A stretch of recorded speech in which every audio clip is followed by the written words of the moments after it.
Buggy, let's tell everybody what we're cooking today. We're going to cook butter beans and shrimp, which is a river road dish from Lecha.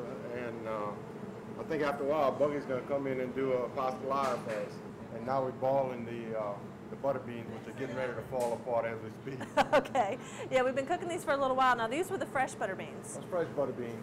And I had them in the freezer for about a month. And found a way to use them. Okay, well there you go. Now, if I'm looking in the store for something to cook like this, which beans do I look for? The frozen baby lima beans would probably be the best. You probably have to cook them a little bit longer than the fresh butter beans, but they'll do just as good. Okay, well let's take a look at what we got bubbling away here. Y'all, this recipe is cheap and easy. Just saute a pound of shrimp with some chopped Creole veggies and boil 2 pounds of beans with some water and season them up. Go to our website for the details. Now, Mickey, how long have the beans been boiling? I'm guessing about 45 minutes. Okay. And then it only took me 5 minutes to do the shrimp. So I'm just going to add the shrimp and the seasoning to the pot. Okay. And I will add a couple of little teaspoons of roux just to thicken it up because that's the way they did it in the old days. Because that's always good, huh? Yeah. Now, could you add extra tomatoes to this if you were from a little further down the river where they like a little more tomato? Yeah. Yeah. Yeah. A little rotel or something? Yeah, I'm sure you can. Okay. Now, Mickey's adding just a little bit of roux, and it is an optional ingredient if you don't want the extra calories. Now, this needs to simmer just a little while, so let's get started on our next dish. Now, y'all, we have one of the other Lemoyne brothers that can cook like crazy. This is Buggy Lemoyne. You might remember him from our show we did at Baron Sausage. And Buggy, you're doing a pastelaria, right? I'm going to do a different pastelaria from probably what y'all used to over here. It's what you call a Creole, Cajun, Italian. Okay, so you kind of downriver a little bit. So you got a little brown, a little red. I like things with flavor, and I'm going to put a lot of flavor into this dish. Okie dokie. Now, with the pastelaria, it's funny, that is the one recipe that most people, when they email me for a recipe, they're looking for a pastelaria. Is it because it's a little easier than a jambalaya? It's actually a lot easier because of the fact of the pasta versus the rice. Rice is a little harder to, Hard is the good word. Right. Yeah. If you don't cook it just right, it's going to be hard or it's going to be You got a mushy. little more for room for error for the pasta. Okay, now we're getting started with a little different step right here. Right. What I start out is with bacon. A lot of people start out with cooking all, and then they fry their meat and stuff. So I use bacon, it has flavor, and then the grease also has flavor. Okay. So you don't cook it like a breakfast bacon, not crispy. You get it wilted, probably 3/4 of what you would cook for breakfast. Now I have a pound of lean pork. You could use Boston butter, shoulder meat. This is shoulder meat right here. Put the 1 pound in. And what I do is take some of the, season them up, of course. Put a nice little dab of that. I put some Worcestershire sauce, give it a little color, also flavor. And of course, Louisiana hot sauce. You have to cook with that. And it makes a beautiful brown color. While frying your meat down, you still have the bacon. All the flavors are coming through. And then after that browns, I have a pound of smoked sausage. Put that in there. A pound of the large Baron Andouille. We're frying all that down in the bacon and the pork. Now, Buggy, you don't put any chicken in yours, right? Not in this one. I have in the past. I like the difference with the smoke and the pork together. It just has a unique flavor.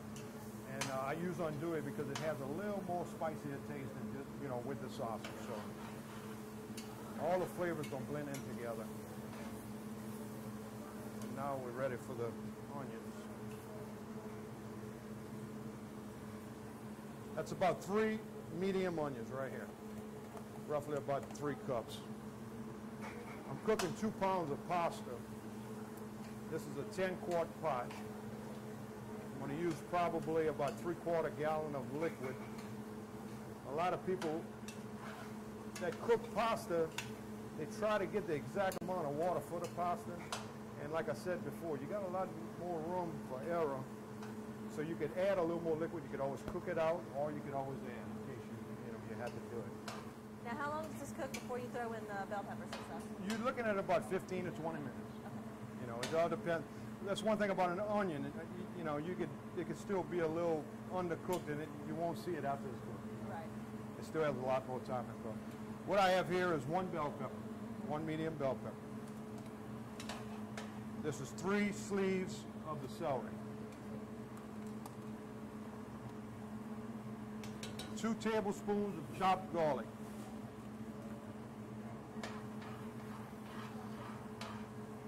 Smother that down for about another 10 minutes.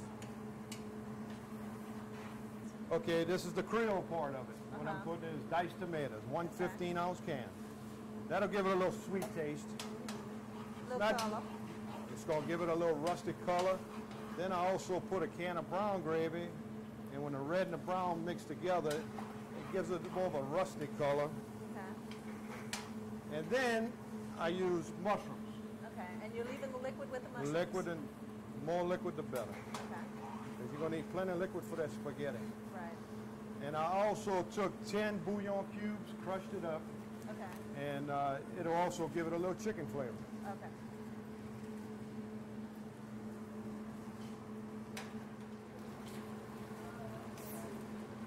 Now, how much water do you need to add, Doug?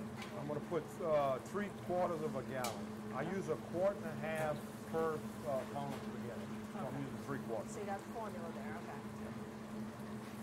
And then, of course, you got liquid in the pot already. Right.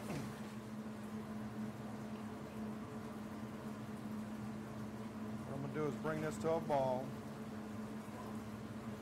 When the pork gets tender, put the spaghetti in. And Now, how long are you going to let it boil before the spaghetti goes in? I'm going to let it boil probably about 10 minutes. Okay. Like I said, when that piece of pork gets tender, then you're ready. And it's going to stay at a rolling boil? Or you're going to A bring it roaring down? boil. Okay. When I light a black iron pot, I keep it on the whole time. Okay, now y'all, Mickey's butter beans are ready. We got some rice from over in the deli. Now, unfortunately, Mickey's butter beans are not in the deli every day at Ralph's. This is just something special to show you for the show. And you know what? We've been tasting a little bit of it, and it's really, really good. Let's dish some of this up. Now, Mickey, how long did it take to cook all of this? Probably about an hour and a half. Okay. But most of it's just sitting and waiting for it, right? Right. Mickey, this looks wonderful. I'm going to give it a quick taste because I can't stand it no more. That's good. Okay, y'all.